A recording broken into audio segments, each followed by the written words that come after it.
Sinteyong mengatakan generasi emas Vietnam berakhir, sekarang giliran Indonesia. PSSI targetkan Martin Paes bisa perkuat timnas Indonesia pada Juni 2024 nanti. Dan yang terakhir, pengamat asal Amerika Serikat memprediksi timnas Indonesia lolos babak ketiga kualifikasi Piala Dunia 2026.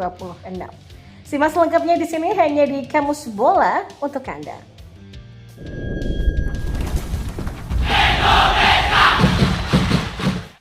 Ya, Sinteyong mengungkapkan dirinya tidak menyiapkan taktik khusus untuk mengalahkan Vietnam. Pelatih timnas Indonesia Sinteyong menyatakan generasi emas Vietnam mulai memasuki masa redup setelah mendapatkan hasil buruk dalam beberapa tahun terakhir. Ya, sejak Park Hang-seo meninggalkan Vietnam selepas final Piala AFF 2022 pada Januari 2023 lalu, The Golden Star mengalami penurunan performa. Bahkan catatan kekalahan lebih banyak dibandingkan kemenangannya. Terakhir, Vietnam dibantai timnas senior 3-0 pada matchday keempat grup F kualifikasi Piala Dunia 2026 zona Asia. Sinteyong mengatakan ia tidak menerapkan strategi istimewa untuk mendapatkan hasil tersebut. Hal itu tidak lepas dari mulai memudarnya generasi emas Vietnam. Kami melakukan hal yang sama seperti yang kami lakukan selama ini. Vietnam adalah tim yang kuat, tapi generasi emas Vietnam akan segera berakhir. Di sisi lain, Indonesia sedang membangun generasi emas dan terus bergerak maju. Ya, pemain yang bermain untuk tim nasional senior rata-rata usianya di bawah 23 tahun. Pada pertandingan pertama melawan Vietnam berusia rata-rata 21 tahun, 5 bulan. Dan pada pertandingan kedua berusia 22 tahun, 5 bulan. Dan mereka tidak berusia di atas 23 tahun, ujarnya. Selain itu, Sinteyong juga mengatakan para pemain sudah mulai memahami gaya permainan yang dia inginkan. Kendati demikian, Taeyong mengingatkan pemain agar tidak terlena dengan situasi yang mereka rasakan saat ini. Saya itu fokus membina pemain muda. Saya menyaksikan banyak pemain, banyak yang tersingkir dan banyak yang bertahan. Pemain yang bertahan kini menjadi pemain utama timnas Indonesia dan ini sudah tercapai.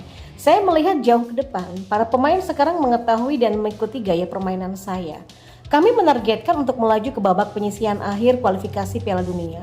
Memang benar ini positif, tetapi belum ada yang dipastikan. Karena itu kami tidak boleh lengah atau santai. Kami akan melakukan yang terbaik di setiap pertandingan, mempersiapkan diri secara matang dan bisa melaju ke babak penyisihan final. Saya akan berusaha semaksimal mungkin untuk mewujudkannya, kata Sinteyong. Dan kita beralih ke informasi bola selanjutnya. Ya, PSSI menargetkan pemain keturunan Martin Paes bisa membela timnas Indonesia pada Juni 2024 nanti.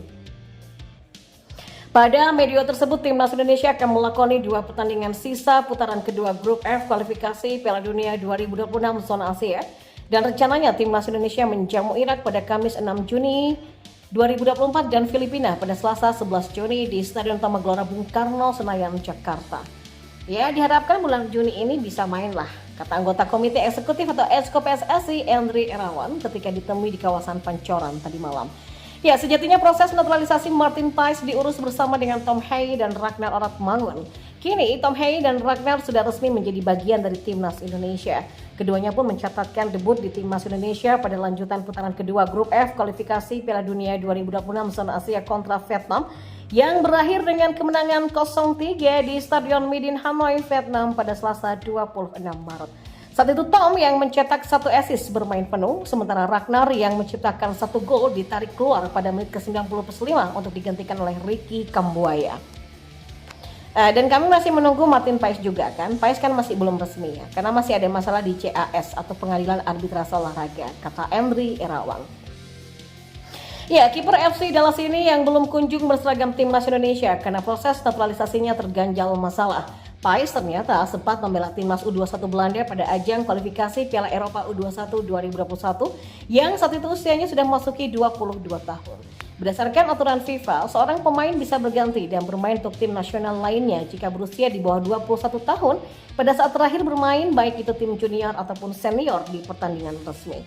Situasi yang dihadapi Paes ini pun sudah diakui oleh Arya Sinulinga selalu anggota Komite Exco PSSI. Ya, kami meluruskan, ya memang ada kendala di sana karena kan pada usia 22 tahun Paes ternyata pernah membela salah satu negara anggota FIFA yaitu Belanda, kata Arya Sinulinga. Kini PSSI terus berupaya untuk bisa merampungkan naturalisasi pemain berusia 25 tahun itu. Jadwal pengambilan sumpah kewarganegaraan yang akan dijalani Paes pun akan diatur. Ya, PSSI hanya akan melakukan langkah-langkah tahapan proses kepada FIFA untuk men-challenge yang regulasi mereka miliki dengan cara PAES menjadi WNI. Ya kalau ternyata masih belum bisa, ya kami tidak punya hak lebih jauh dari itu, pungkasnya. Dan informasi bola yang terakhir, Timnas Indonesia memperbesar peluang untuk lolos ke putaran ketiga kualifikasi Piala Dunia 2026 zona Asia. Hal ini menyusul 2 kemenangan krusial atas Timnas Vietnam dalam laga lanjutan Grup F putaran kedua. Skuad Garuda menang tipis 1-0 di Stadion Tamaglora Bung Karno pada Kamis malam kemarin. 5 hari berselang, tim asuhan Sinteyong membantai Vietnam dengan skor 3-0 di Stadion Nasional Midin Hanoi. Dan kemenangan Indonesia atas Vietnam turut mendapatkan pujian dari pengamat sepak bola asal Amerika Serikat yang bernama Soltero. Pujian itu diungkapkan Soltero dalam siniari YouTube The Give and Go bersama rekannya Edward Reynoso. Indonesia terlihat sangat bagus ya, kata Soltero. Saya sebenarnya sangat senang karena mereka adalah salah satu kejutan di Piala Asia mengingat rendahnya peringkat FIFA mereka. Tapi kita akan melihat ini terus meningkat selama 12 bulan ke depan karena tim ini sangat menarik. Mereka punya beberapa pemain luar biasa di usia muda dan sedang berada di puncaknya, dan mereka adalah tim termuda di Piala Asia dan mereka sedang dalam performa terbaiknya, kata Soltero. Ya, 2 kemenangan atas Vietnam membuat Indonesia bertengger di posisi kedua klasmen Grup F dengan 7 poin, dan Indonesia terpaut 5 poin dari Iran di puncak klasmen dan unggul 4 poin di atas Vietnam di posisi ketiga. Dan selanjutnya tim Merah Putih akan menjamu Irak dan Filipina masing-masing pada 6 dan 11 Juni nanti. Indonesia setidaknya hanya membutuhkan 1 kemenangan saja lagi untuk memastikan tempat di putaran ketiga. Peluang terbesar bagi Jordi Amat dan kawan-kawan untuk meraih poin penuh adalah ketika menjamu Filipina. Dan berkaca dari itu, Reynoso memprediksi Indonesia akan menjadi salah satu tim yang lolos ke putaran ketiga. Ya, dengan performa mereka saat mengalahkan Vietnam di Piala Asia juga, mereka adalah tim terbaik kedua di Grup F dan mereka akan lolos ke babak berikutnya, kata Reynoso. Reynoso juga mencatat Indonesia sebagai salah satu dari 12 tim yang ia yakini sudah ada dan akan lolos ke putaran ketiga. Beberapa tim lainnya termasuk raksasa Asia seperti Qatar, Australia, Korea Selatan, Jepang, dan Iran. Saya kira masih ada 6 atau 7 tim yang harus ditentukan lagi, kata Reynoso menambahkan.